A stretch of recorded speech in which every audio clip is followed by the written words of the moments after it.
In today's video, I'm going to teach you how to see someone's connections on LinkedIn. If you're trying to view another person's connections, the first thing to know is that LinkedIn limits this based on privacy settings. So before you spend time clicking around, it helps to understand the two conditions that need to be true. First, you must be a first-degree connection with that person, which means you're already directly connected on LinkedIn. Second, that person must have their connection list set to public. If either of those conditions is not met, you won't be able to see their full list of connections.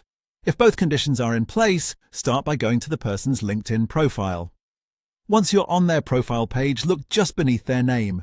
You should see blue text showing their total number of connections, something like 500 plus connections.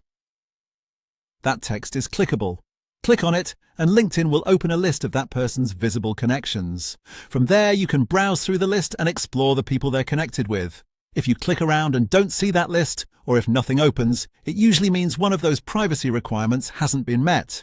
In most cases, that means either you are not a first-degree connection, or the person has chosen to hide their connections from others.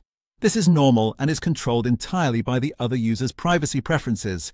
If you are not connected to the person, or if their full network is hidden, LinkedIn still gives you a limited view in some cases. Instead of showing their complete connection list, it may show mutual connections.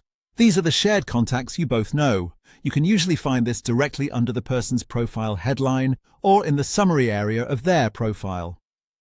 This can still be useful if you're trying to understand how you may already be connected through your network. A helpful tip here is to remember that LinkedIn is designed to balance networking with privacy.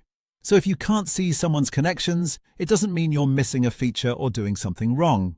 It simply means their settings, or your relationship to that person on the platform, don't allow full access. That's all there is to it. If you're a first-degree connection and their connection list is public, just visit their profile and click the connection count beneath their name.